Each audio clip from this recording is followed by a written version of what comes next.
निर्मला जी के बेटे सुमित की शादी नव्या के साथ हो गई और निर्मला जी बहुत खुश थी क्योंकि बहू रानी दिखने में बहुत खूबसूरत थी और नेचर भी अच्छा था। निर्मला जी का बहुत अच्छे से ख्याल रखती थी, कभी किसी से झगड़ा नहीं करती थी। लेकिन निर्मला जी की बहू में कुछ तो अनोखा था और वो ये था कि केजीएफ मूवी देखने के बाद केजीएफ मूवी के हीरो की बहुत बड़ी फैन बन गई थी और बस हर वक्त उसे ही कॉपी करने की कोशिश करती रहती। बस एक यही आदत की वजह से निर्मला जी को कभी कभी उस पर गुस्सा आ जाता। बाकी सब कुछ ठीक था। सुमित बेटा, तुम नव्या को समझाने की कोशिश क्यों नहीं करते? अरे बार बार केजीएफ के हीरो की तरह भेष बदल कर घूमती रहती है कॉलोनी में, सब देख देख कर हंसते हैं। क्या करूं मम्मी, मैंने उसे कई बार कहा कि बहू हो, बहू की तरह रहा करो, लेकिन उसके सर पर तो केजीएफ का भूत सवार है, किसी की सुनती ही नहीं। ठीक है बेटा, तो ऑफिस जा, मैं एक बार और उससे बात करने की कोशिश करती हूँ। थोड़ी देर के बाद नव्या अपने कमरे से निकलकर बाहर आती है। अरे बहू, ये क्या, तुम फिर से केजीएफ की एक्टर बन गई? मम्मी जी, आपको पता है ना, मैं उसकी पर्सनालिटी से बहुत इम्प्रेस्ड हूँ और मेरी फेवरेट मूवी है ये। जानती हैं, मैंने तो सारे डायलॉग्स भी रट कर रख लिए हैं। अरे बेटा, लेकिन थोड़ा बहुत समाज की भी तो परवाह करनी पड़ती है ना। तुम इस तरह घूमती हो, सब लोग क्या सोचते होंगे, थोड़ा तो डरा करो।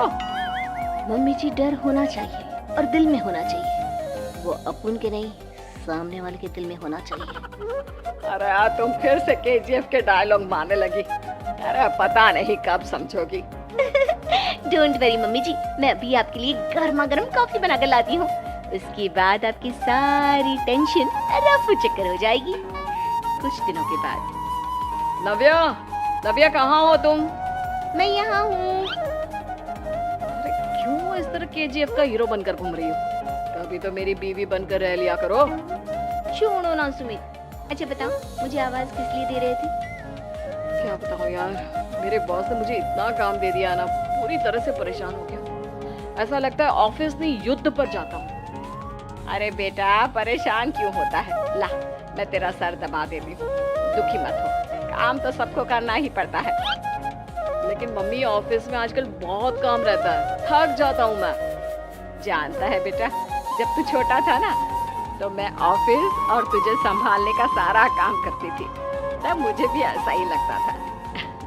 लेकिन कुछ दिनों के बाद सब ठीक हो जाएगा बेटा।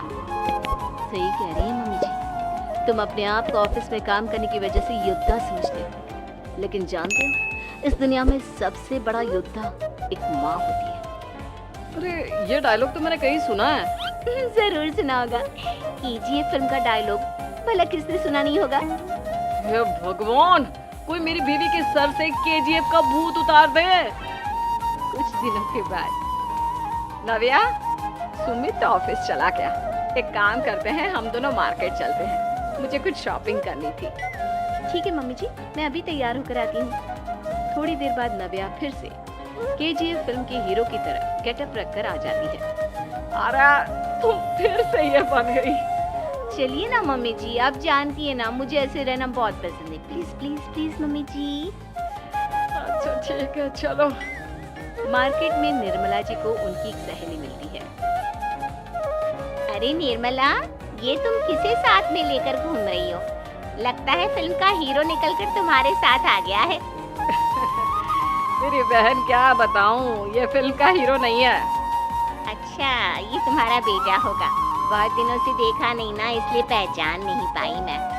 अरे नहीं नहीं, मेरी पूरी बात तो सुनो, ये मेरी बहू है नव्या। है?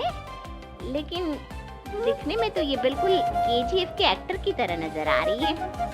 हाँ, वो क्या है ना, इसे इसी तरह रहना पसंद है। क्या बात है बहू, शहर में इस तरह घूम रही हो, तुम्हें बिल्कुल भी अजीब नहीं लगता?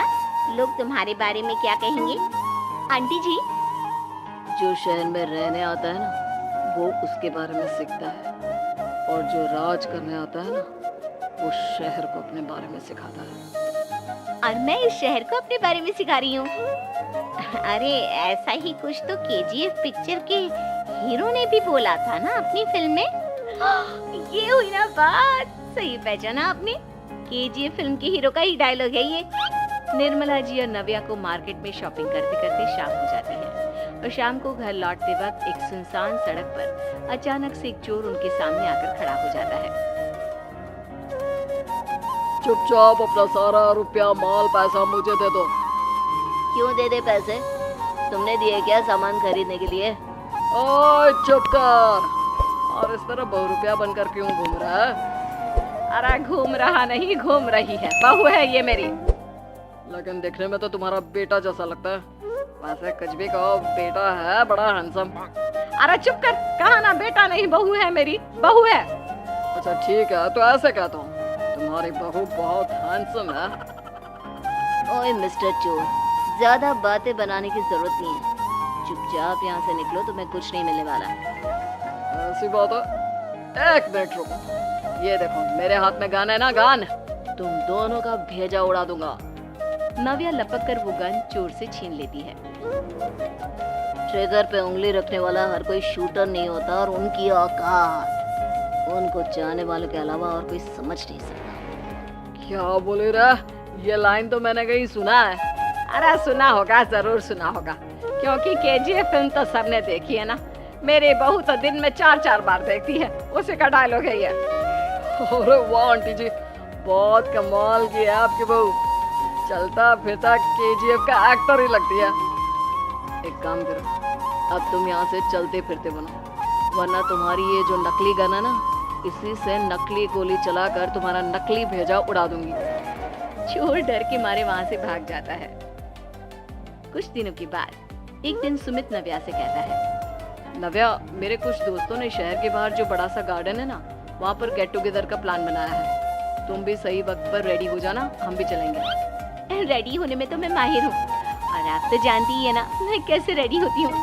नव्या प्लीज इस बार मेरी बीवी की तरह बनकर तैयार हो जाना। केजीएफ का एक्टर फिर कभी बन लेना।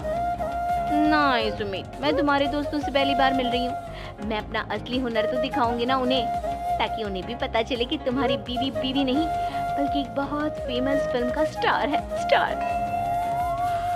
ठीक है, तुम्हारी जिद के आगे मेरी कहाँ जलने वाली है।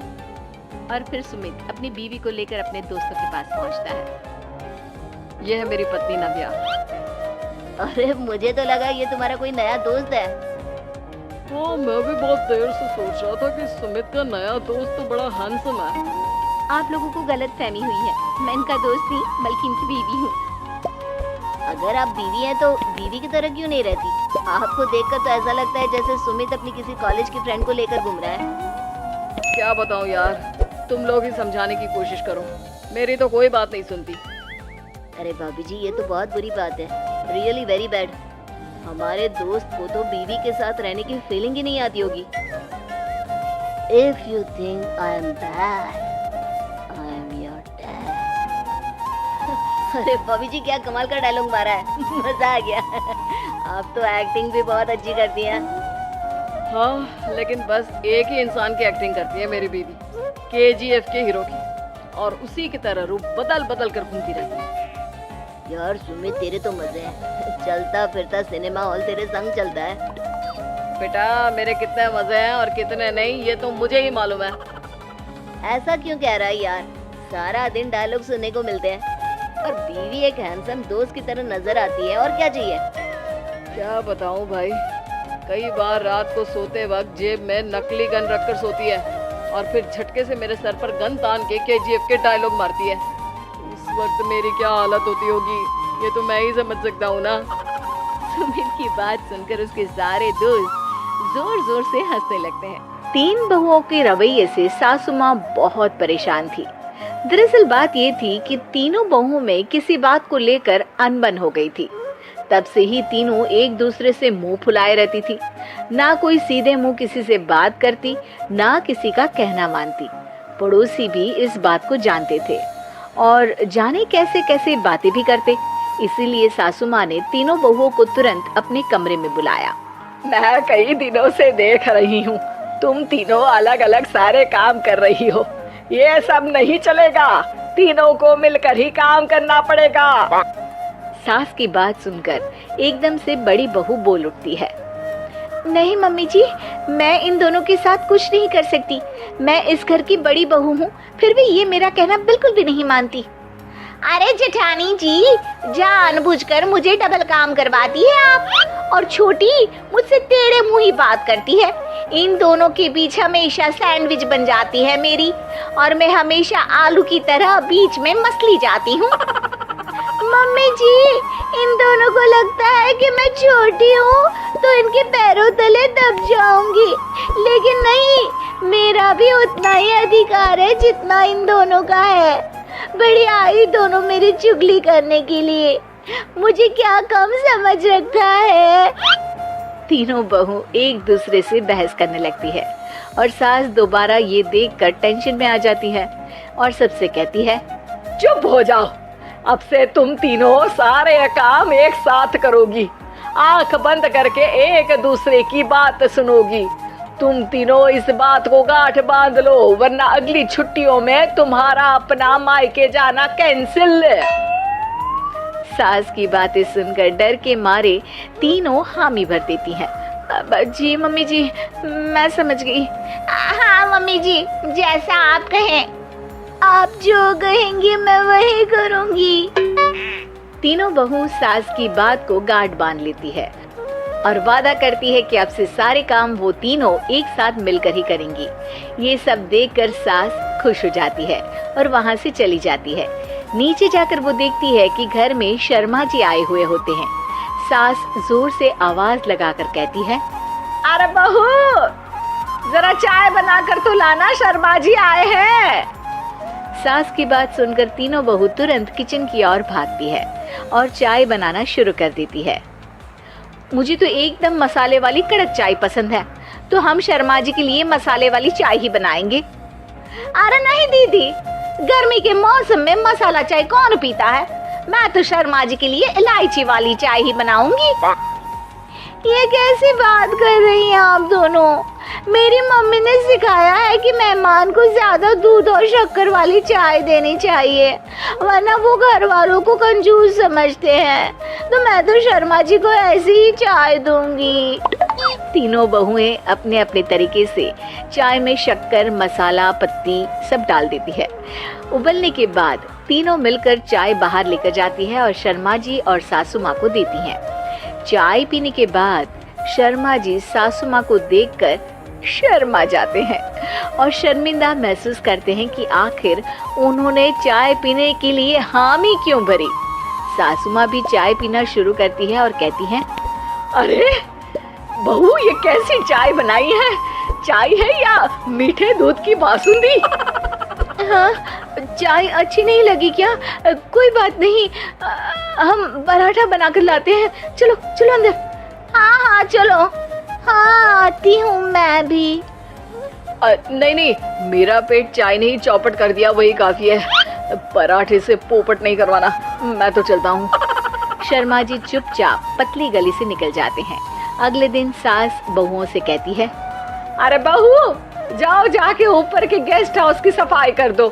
कल हमारे यहाँ मेरे दूर के रिश्तेदार आने वाले हैं, तो पूरे कमरे को चमका देना, समझी? तीनों बहू सास की बात को मानकर ऊपर सफाई करने चली जाती हैं और तीनों कमरे की सफाई चालू कर देती है। बड़ी बहू मकड़ी के जाले साफ करती है, तो बीच वाली झाड़ू लगाना और छोटी वाली सर्फ डालकर जमीन धोना शुरू कर देती है।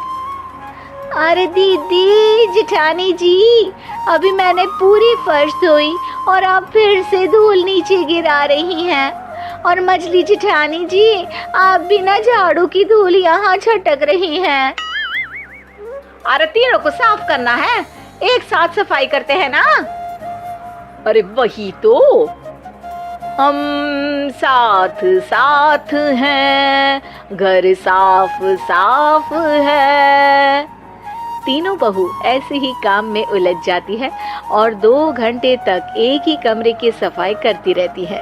बहुत देर से अपनी बहुओं को ना देखने के कारण सास ऊपर कमरे में उन्हें देखने जाती है, लेकिन कमरे में घुसती ही वो गीली फर्श पर फिसलने के कारण नीचे गिर जाती है। ओरी मोरी मैया, हड्डी मरोड़ के रख दी। आए मेरी तो कमर ही टूट गई रे।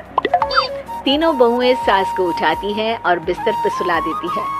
अरे मेरे हाथ पैर दर्द कर रहे हैं, दबा दो आराम मिलेगा। हाँ जी माँ जी। अरे जी माँ जी माँ जी। और तीनों बहुएं एक साथ सास के हाथ को दबाना शुरू कर देती हैं। माँ की तो चीख ही निकल जाती है और नतीजा ये होता है कि सास के बचे हुए शरीर में भी दर्द उठ जाता है। हाय राम, ये क्या कर दिया तुम तीनों ने।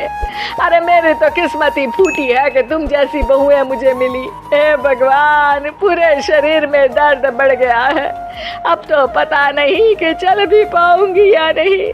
माफ करो, मुझे गलती हो गई मुझसे कि तुम तीनों को एक साथ काम करने के लिए बोला। सोचा था तीनों मिलके अच्छे से काम करेगी, लेकिन बड़े बुजुर्ग सही कहते थे कि 3 तिगाड़ा काम बिगाड़ा। तुम लोगों ने ये बात ना आज साबित करके दिखा दी। तुम तीनों को तो समझाना यानी मानो भैंस के आगे बीन बजाना है। तुम्हें अकेले अकेले काम करना है ना, तो अब से तुम अकेले ही अपना अपना काम करो। तीनों बहुएं वहां से जाने लगती है। अरे कहाँ जा रही हो? आप ही ने तो कहा कि अपना अपना काम करो, तो मुझे मुल्तानी मिट्टी लगानी है।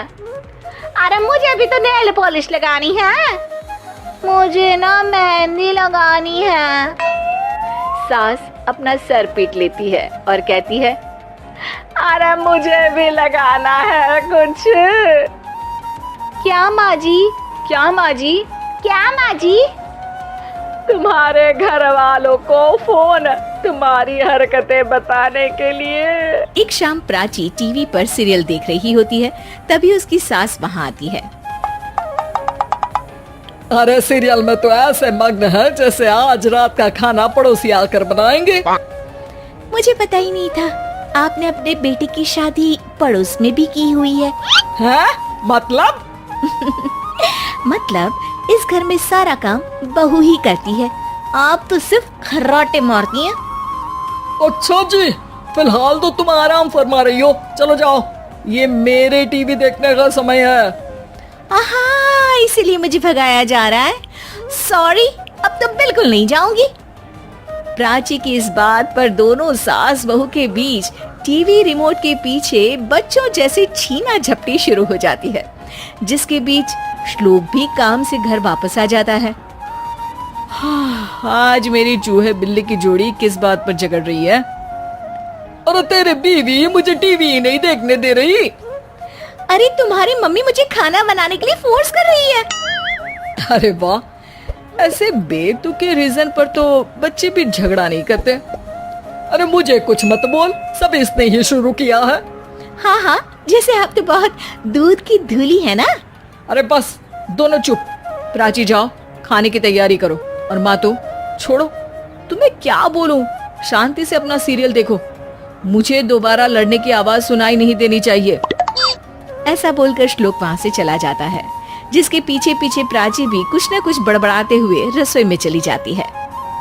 हाँ, सासू जी को तो कुछ बोलेंगे ही नहीं, बस मुझ पर ही हुक्म चलता है, खाना बनाओ, जैसे मैं इनके घर में खाना बनाने के लिए आई हूँ।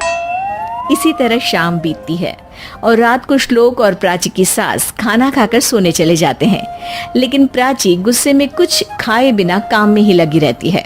इस घर में किसी को घंटा फिक्र नहीं पड़ता मैं खाऊं या भूखी रहूं। प्राची कुछ देर के लिए रसोई से बाहर जाती है और जैसे ही वापस आती है तो वहाँ दूध का भरा ग्लास देखकर हैरान रह जाती है। फिक्र पूरी है, बस दिखाना नहीं है। प्राची दूध पीकर सोने चली जाती है और अगली सुबह एक बार फिर सास बहू का कार्टून नेटवर्क स्टार्ट हो जाता है। ये तुमने ही किया है। अरे अजीब जबरदस्ती है, मैं बोल रही हूँ मैंने कुछ नहीं किया। दोनों ने मिलकर पूरे घर को पागल खाना बनाया हुआ है। यहाँ कोई नॉर्मल इंसान तो रह ही नहीं सकता, इसीलिए अब पड़ोसी क्या रिश्तेदार भी घर आने से कतराते हैं। और सुन बेटे, तू भी चंगा, तेरी माँ भी चंगी, तेरी बीवी भी चंगी, रिश्तेदार। हाँ जी, आपको नहीं पता क्या, गंगाधर ही शक्तिमान है, रिश्तेदार ही। हाँ, बस समझ गया। कभी जानवरों जैसे लड़ेंगी तो कभी जुगलबंदी करेंगी। भाई मैं आप दोनों के बीच में नहीं फंसना चाहता। सास बहू की इस मनमौजी जोड़ी से परेशान होकर श्लोक अपना सिर खुजलाता वहां से चला जाता है। चलो अब मैं भी कीर्तन में जा रही हूँ। इस पर जैसे ही सास कमरे में अपना पर्स लेने जाती है तो वहां नाश्ते की प्लेट रखी देख मुस्कुराने लगती है और नाश्ता करके घर से बाहर निकलते हुए कुछ पैसे टेबल पर रख जाती है। जिसके कुछ देर बाद सिलेंडर वाला घर आता है। ओ मोरी मैया, मैं सिलेंडर के बारे में तो बिल्कुल भूल ही गई थी। घर खर्च के सारे पैसे भी मम्मी के पास है और श्लोक से बोला तो उल्टा 4 बात सुनाएंगे। प्राची ये सोच ही रही होती है कि अचानक उसका चेहरा चमक उठता है और वो घर में आकर इधर उधर देखने लगती है। तभी उसकी नजर टेबल पर रखे पैसों पर पड़ती है जिन्हें वो सिलेंडर वाले को दे देती है। ये सब श्लोक देख लेता है। अच्छा बेटे, इतना बड़ा घोटाला, सबके सामने मैं तेरी दुश्मन और पीठ पीछे तेरी मेरी यारी। इस पर श्लोक एक प्लान बनाता है और शाम को सब एक साथ बैठे होने पर बोलने लगता है। माँ, तुम दोनों की बहुत लड़ाई होती है, इसलिए मैं सोच रहा हूँ कि प्राची को उसके घर छोड़ाऊं। इससे वो भी खुश रहेगी और तुम भी। अचानक श्लोक की ये बात सुनकर सास बहू शौक से उसकी तरफ देखती है। अरे ऐसे कैसे घर छोड़ाओगे? मुझे कहीं नहीं जाना। अरे तुमने बोला नहीं पर मैंने सुन लिया। तुम्हें मम्मी के साथ रहना अच्छा नहीं लगता, मुझे पता है। अरे वो अरे जब बहू खुद कुछ काम बोले तो वो तुझे सुनता नहीं, और अब जो इसने बोला ही नहीं वो तू समझ गया। जब उसे नहीं जाना तो फिर जबरदस्ती क्यों कर रहा है? अच्छा, फिर आपको मौसी के घर छोड़ाता हूँ। बस अब आप दोनों एक घर में एक छत के नीचे नहीं रह सकती। मैं इस टॉम एंड जेरी की जोड़ी को और नहीं झेल सकता। है? ऐसे कैसे नहीं रह सकते? तुम्हें इतनी दिक्कत है तो तुम्हारा बोरिया बिस्तर पैक कर देती हूँ, लेकिन मम्मी जी कहीं नहीं जाएंगी। बिल्कुल यही सुनना था मुझे। अगर दोनों में इतना ही प्यार है फिर हर वक्त ये लड़ाई का नाटक क्यों करती हो? देखा मैंने कैसे माँ किचन में दूध रखती है और तुम उनके लिए कमरे में नाश्ता रखती हो, और कैसे वो पहले ही तुम्हारी दिक्कत समझकर घर में पैसे रखकर बाहर जाती है। अरे भाई, इतना ड्रामा तो डेली सोप में भी नहीं होता जितना तुम दोनों ने इस घर में फैलाया हुआ है। तू हमें टॉम एंड जेरी बोलता है ना, तो याद कर वो दोनों भी एक दूसरे को बाहर वालों की बुरी नजर से बचाने के लिए हमेशा सबके सामने लड़ते थे, लेकिन अकेले में दिक्कत के समय मदद भी तो करते थे। बस हमारा रिश्ता भी कुछ ऐसा ही है। और वैसे भी अगर सास बहू में तू मैं नहीं होती तो दुनिया वालों को कहानियां कैसे मिलेंगी?